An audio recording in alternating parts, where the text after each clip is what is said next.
Welcome to another episode of the Exceptional Leadership Podcast.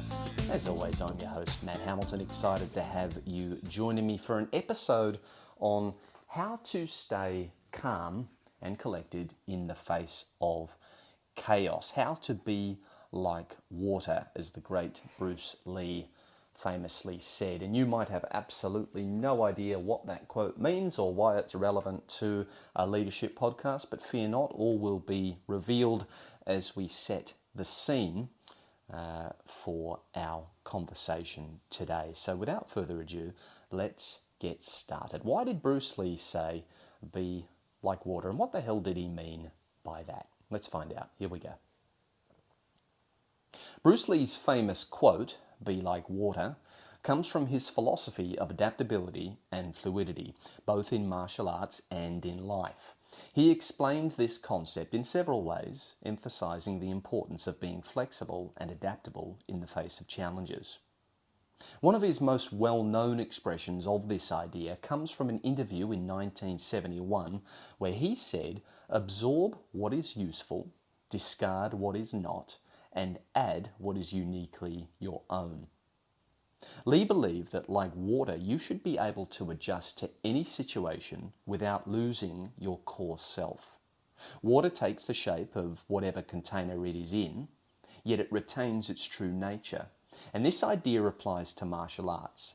An athlete or a fighter must not be rigid or overly structured, but has to be able to adjust their approach to any situation as it arises, in a way that maximizes their effectiveness. Lee also famously said, "Empty your mind, be formless, shapeless, like water. You put water into a cup and it becomes the cup. You put water into a bottle and it becomes the bottle. You put it into a teapot and it becomes the teapot. Now water can flow or it can crash. Be water, my friend." In this quote, Bruce Lee emphasizes how water can move effortlessly through obstacles. It can change its form to fit any circumstance and be both gentle and powerful depending on the situation. The key takeaway is to stay adaptable, to learn to flow with the circumstances as they arise, and to not be rigid in our approach, whether it's in martial arts or life itself. By being like water, Lee suggested that one could navigate life's challenges with strength, ease, and grace. So there's a little bit of context as to what Bruce Lee meant when he said, "Be like water."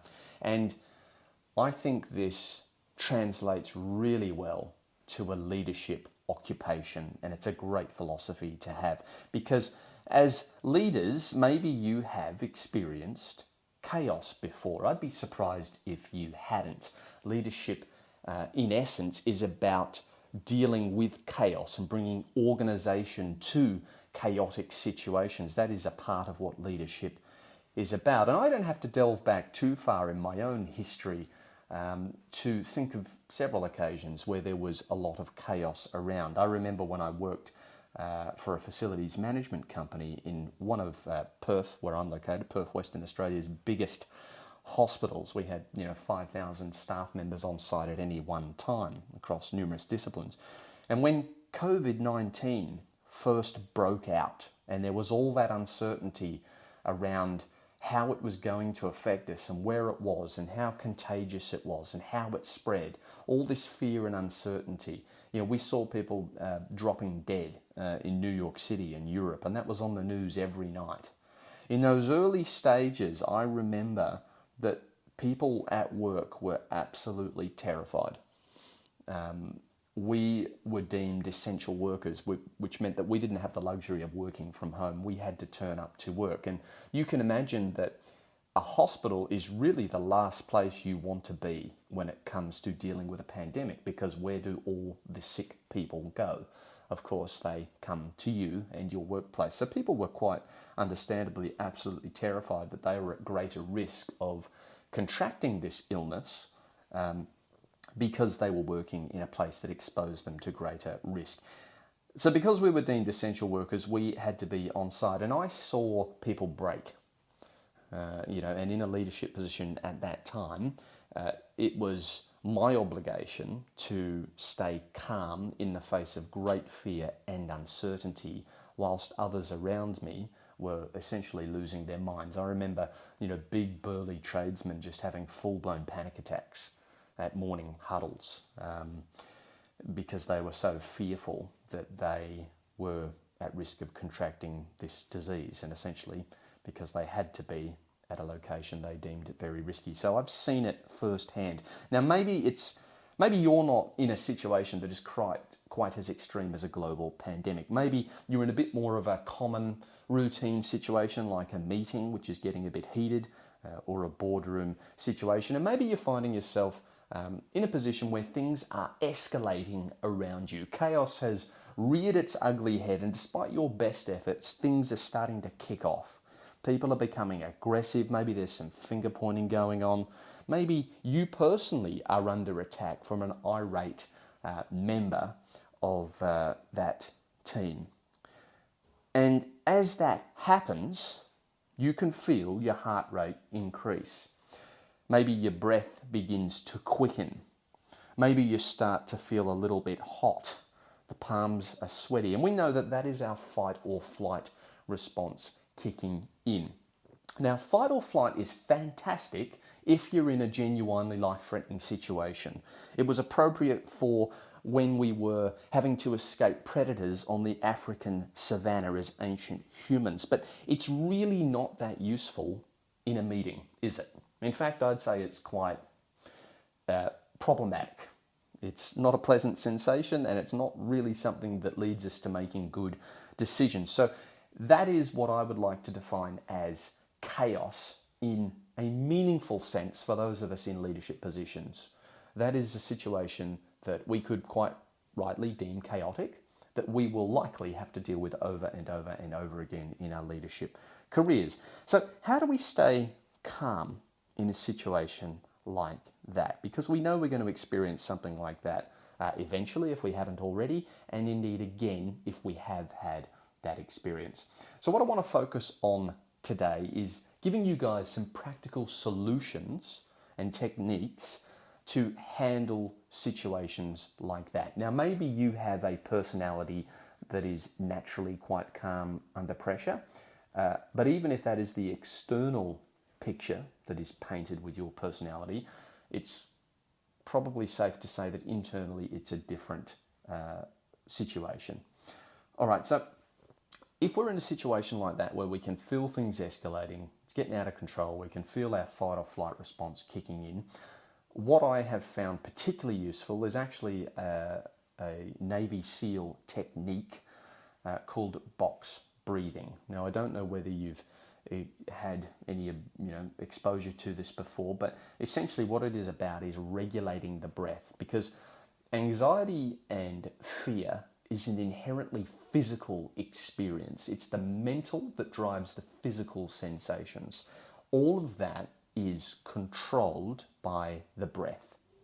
The heart rate drives the breath, and vice versa. You can calm the heart rate by controlling the breath and just stopping things from escalating to a point where you're making a fight or flight based decision, which is really a good one. So what it looks like is when you can feel those feelings start to arise within you, you can feel the heart rate quicken, you can feel the breath rate quicken.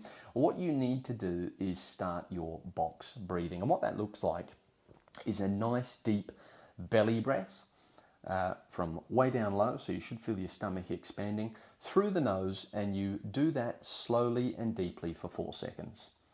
Then you hold your breath for a further 4 seconds. Nice slow count. Then you fully exhale. I prefer to do it through the nose, some prefer to do it through the mouth, but you exhale all the way out for another 4 seconds. And then you hold your breath at the bottom of that exhale for, you guessed it, another 4 seconds. And what that does is it regulates your breathing. It ensures that you're not hyperventilating and flooding your system with excess oxygen. If you do that and you don't regulate your breathing, that's where you get your pins and needles, and your heart rate continues to escalate, essentially. That is something that happens when you breathe too much, too quickly. So we need to regulate that. It feels uncomfortable at first. It can feel quite unnatural to be intentionally holding your breath when you have quite a quick heart rate, because your body is telling you to get as much oxygen in as possible.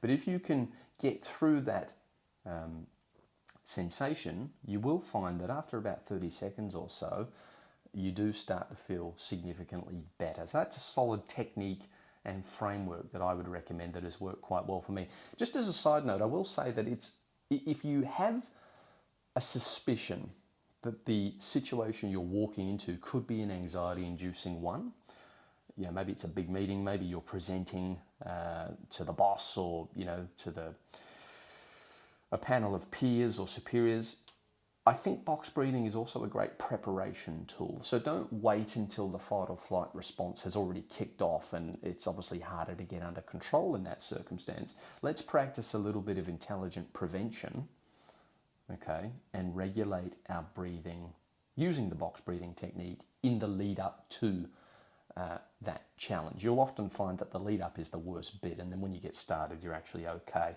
So box breathing can just stop things getting out of control and just regulate that, regulate the physical systems. The other thing I want to focus on is your mental framing. Okay, so maybe you've got a high pressure meeting coming up, maybe you've got a presentation coming up. So in conjunction with your box breathing, I want you to be very careful about how you're framing this situation mentally.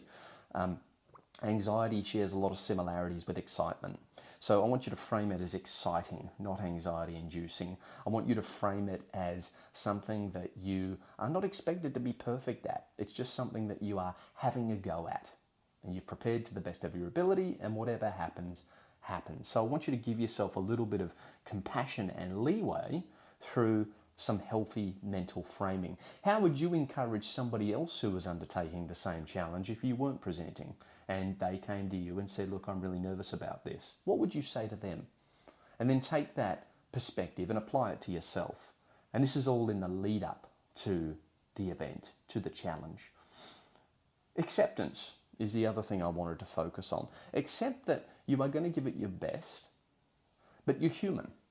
And that means that when someone's kicking off in a meeting or, someone's being aggressive towards you or you have to give a presentation, it's perfectly normal to experience these sensations and have difficulty navigating this emotional territory. You're not strange. You're not, incapable. You're not incompetent. This is a normal human reaction that everybody deals with when they're in the same situation. So give yourself that compassion, give yourself that acceptance, and understand that, look, I'm not weird or unusual for experiencing this fight or flight response in these situations. Everybody does it. I can't see what's going on under the surface when other people are in similar situations, but I know that we're all human and we're experiencing a very similar thing. So I'm going to focus on not necessarily judging myself for these feelings arising, but I'm going to focus on some solid techniques to just manage the situation. And oftentimes the acceptance aspect is something that can make you significantly less uncomfortable in those situations. And finally, in conjunction with the mental framing, the box breathing, and the acceptance, I like a set of frameworks to use for handling situations when they start to get out of control. I often find that having a plan can really go a long way to helping me feel prepared for a situation. So in conjunction with those three other things that I mentioned, I want you to have some go-to phrases or techniques to use. Think of it like when you eject from a fighter jet because it's about to crash. I want you to think of this as like a mechanism to create space and get you out of a negative situation quickly. So let's use the meeting example again. I want you to think of phrases like, let's take this offline. The conversation's getting a little heated, it's getting off topic, it's getting personal. Let's take this offline. You immediately give yourself space by doing so, whilst acknowledging that the conversation needs to be had, and that gives you time to think and collect your thoughts in dealing with the issue a little while later after the meeting concludes. Similar vein is, let's find a quiet room. Let's not have this conversation in a public space at work in an open plan office. Let's go and get some privacy, get a quiet room, and take some of the heat out of it in a private environment. And thirdly, sometimes you can find yourself, if someone approaches you off the bat or off the cuff in a way that you didn't expect. Maybe you're having your morning coffee, you haven't even really woken up yet, it's 8:30 in the morning, you've just got into the office and someone comes and basically starts unloading on you when you haven't even had a chance to get your feet under the desk yet as a leader. It can be quite jarring. It's out of the blue, you're not mentally prepared for it, and already someone's bringing a lot of negative, aggressive energy into your environment in a way that you just weren't prepared for, because there was no indication this was a conversation that was going to be had today. So what I would like to do in that situation is say, hey, let's go get a quiet room. And then I want you to encourage that person to elaborate on their problem and why they're feeling that way. I want you to say, talk to me about the issue. And that buys you time. And the thing about buying time is that it gives you a chance to wake up, gives you a chance to let the caffeine kick in and collect your thoughts. Calm down, practice your box breathing, right? Get yourself, as Bruce Lee said, closer to your core, right? Closer to your center where you make good decisions from. We make good decisions when we are in that center part of our personality and our being, not on the extremes in a fight or flight situation, but in a calm, centered, objective state of mind.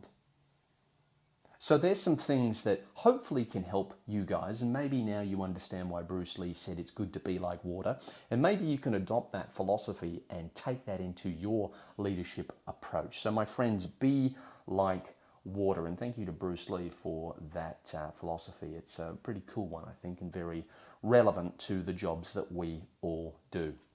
Guys, tell a friend about this podcast. I was having a look at the podcast stats yesterday, and we actually have people in America, we have people in Germany, we have people in Australia, obviously, New Zealand, even as far away as Nepal listening to this podcast. But I want to help it grow as effectively as I can. And you guys, as fellow leaders and colleagues on a global scale, are really instrumental in helping me do that. So please, if you find this content useful, if you think that other people would find it useful in your network, do me a favor and spread the word. Share the podcast with a friend. Tell people about the value you're getting from this podcast and help me to spread this as far and as wide as we possibly can. And together, maybe we can raise the standard of leadership globally through this platform. I need you guys to help me do that. And I would be much obliged if you would kindly share with a friend if you're getting value. If you are getting value, perhaps be kind enough to leave us a 5-star review on whatever podcast app you consume this content on. That really does help the show. And of course, as I always do, I'll direct your attention to the show notes where we have a link to the Instagram account where you can follow the show for other content like Reels and so on and so forth. And of course, the Exceptional Leadership Community of Practice on LinkedIn. If you would like to expand your network and get involved in a more professional setting on the LinkedIn page, hit that link and join the community of practice. But until next time, guys, thanks for listening, and I'll see you later.